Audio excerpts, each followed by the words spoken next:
Hi guys, Rory here talking about the Russian Grand Prix that just finished at the time of recording. Very disappointed for Nico Rosberg. He looked fast this weekend.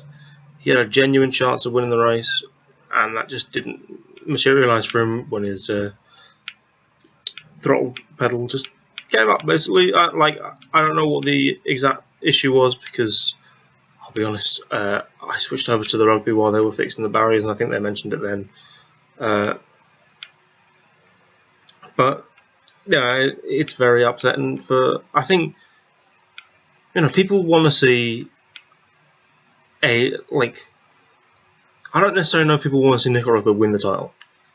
I'm not sure how popular he is outside of the sort of select few German, Finnish, Monegasque people that litter the world. But I think people want to see almost a bit of a fair fight where when he genuinely has a decent weekend, that he at least gets to see it to its conclusion. And he could have beaten Hamilton this weekend. He was faster, he got off the line in the lead. That is pretty much a winning combination this season. Yet he couldn't see it out for technical reasons, and I think that's really upsetting. A lot of the time he doesn't see out races for racing reasons, but when he's on it, I'd love to see him sort of have the chance to finish. But it didn't happen, and pretty much hands the title to Hamilton if it wasn't already his. I think the permutations that see Lewis Hamilton not winning the title now are bizarre, because Vettel is now taking the championship, and I don't see Sebastian Vettel winning every single race remaining, and that on its own pretty much gives Hamilton the title. And also, for the sake of the Constructors' Championship, Mercedes might have won it today, depending on how Raikkonen gets punished for bunting Bottas on the last lap. If not, Ferrari need to get a 1-2 in almost every single race remaining, and hope for Mercedes to get almost no points. That's just not going to happen, is it? But that probably allows us to think with the rest of this championship with a bit more clarity, and talk about what's really wrong with the championship is a problem. It is the right term. Not obviously, if there's something wrong with it, that is a problem. But we need to. It's going to give us a few races where we can just talk about sort of structural issues rather than who's going to win now. Oh, what's up with that? I don't know why I had to put on a New Zealand accent to say what's up with that, but so be it. I think there are structural issues with F1. This week suggested a lot of them. Now, I was not excited about the Russian Grand Prix. This week did not feel like one with the Grand Prix in it. That might be because the Rugby World Cup's on and I'm a big rugby fan, but I think there is a element about Russia that is not exciting, where a lot of other races might capture interest. For example, the Japanese Grand Prix was last time out was not a great race, and there wasn't really that much hope of it being a great race, but there was a lot of excitement around it anyway because it's Japan, and Japan has this history behind it of producing great races. So people just sort of assume, oh yeah, Japanese Grand Prix, that'll be good, won't it? So what I'm really getting at here is something about Sochi is not exciting. It doesn't look pretty. All those white elephants do not interest my eyes, and I don't know about other people. That's often something you need in Formula One is something to look at. Even Valencia, which was a very similar place to Sochi, it had all pretty colours that held my attention for some time. But if you look at somewhere like Spa, there's pretty things all over the place. Monaco, Singapore, it looks fancy in the lights. There's all sorts. Even Abu Dhabi, there's something space age about it. So I think if they could just paint the barriers or something at Sochi just to make it a bit more interesting, that'll do. But also, it does the problem. It's the second running of the race, and the first running of it was awful. So how am I supposed? Like, you can't go, oh great, the Russian Grand Prix on this week. Remember what happened last year? Oh yeah, nothing. That's not a great way to create buzz. And I do think that a lot of F1 is buzz. Like, how often does a race generate interest on its own? It's always about either what happened last week, which in Formula One this year has not. What happened last week has not always been very interesting, or about what has happened at the same place throughout the year. So you look at Monaco, and you look at Japan, and you look at Belgium, you look at Britain. There's all sorts of interesting things people can play before races. There's all sorts of fan engagement and all sorts of interesting people from the history of the game, history of the sport are around. And that in itself generates something to be interested about, which you don't get at somewhere like Sochi, and you certainly won't have it at Baku next year. Mexico will be an interesting one because I think Mexico does have a bit of a Formula One history. The Rodriguez brothers in the 60s were great racers, unfortunately taken from us too soon. And we did used to race in Mexico, but not very many times or very recently. So it'll be interesting to see how that goes. I think it'll probably be halfway. Even like Austin's a brand new track, but Austin has things going for it. Austin itself, very interesting city.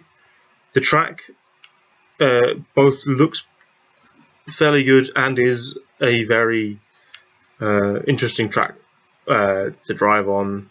So when you do onboard laps, you can see all the bits of it that capture attention. And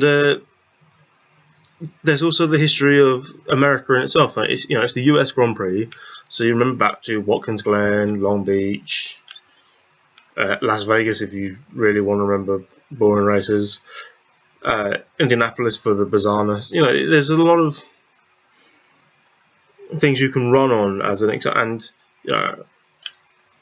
as journalists, just being able to think of reasons to talk about a story that aren't actually anything to do with the story in itself.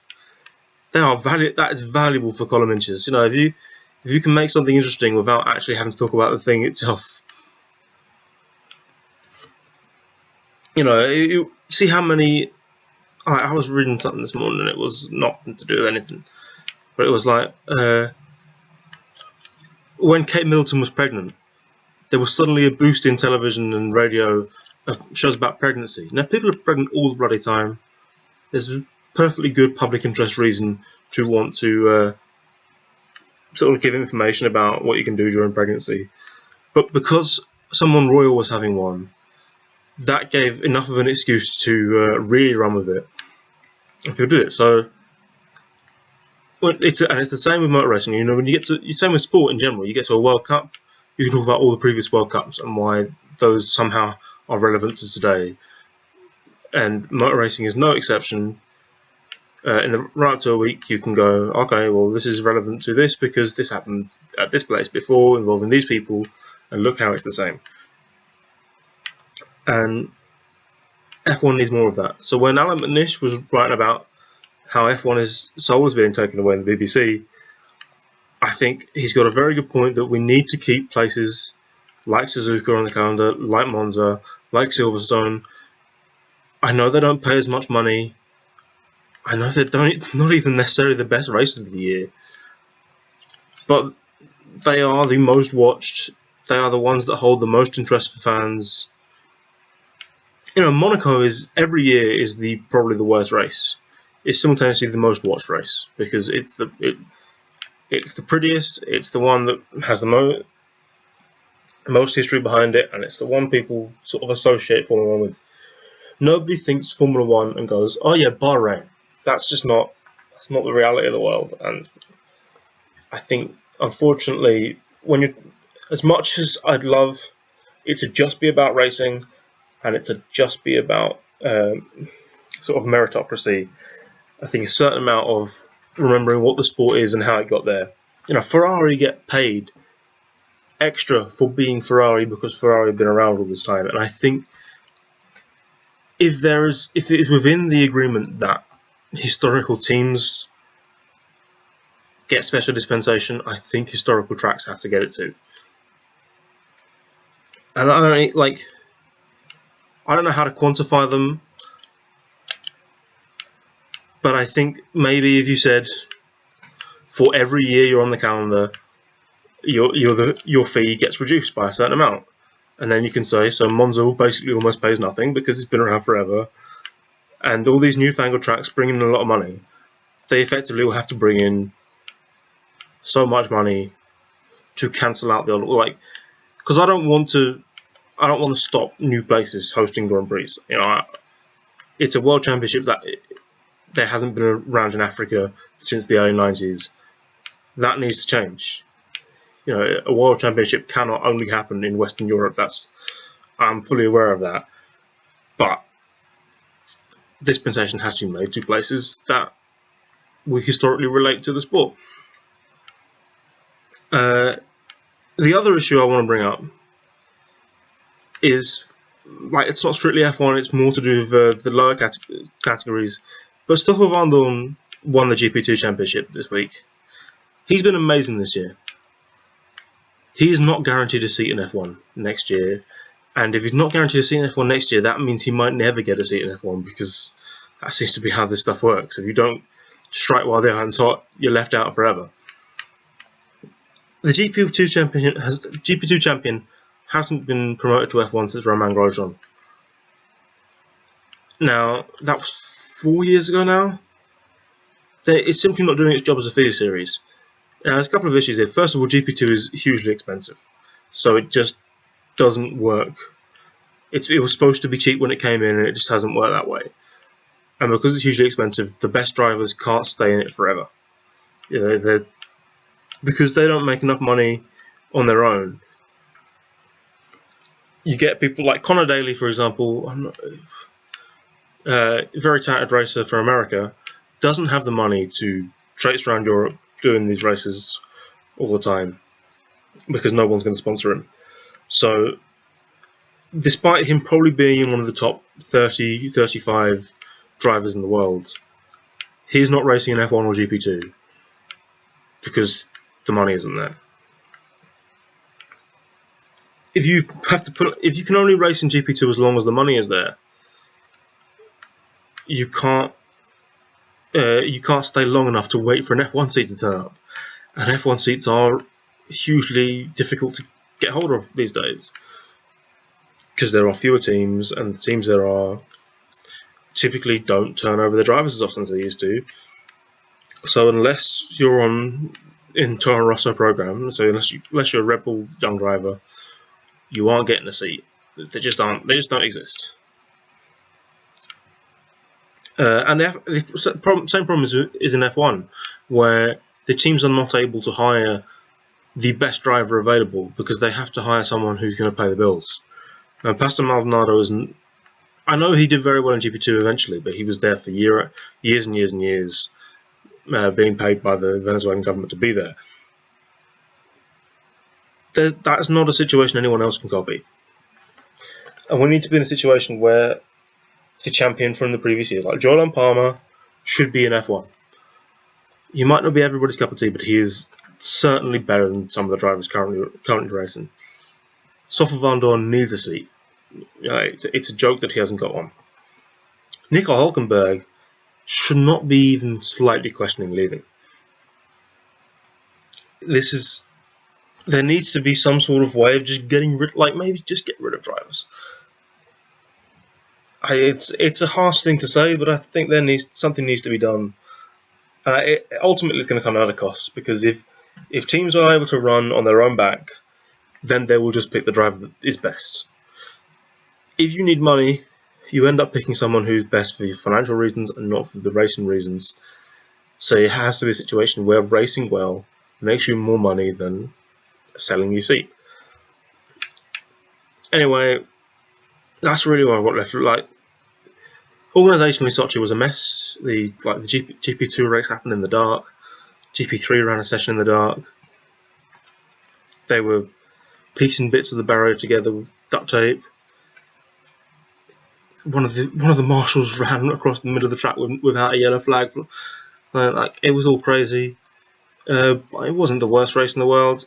I'll probably continue my series of what F1 has to do to fix itself and why it's in demise after the next race as well, unless something gets done.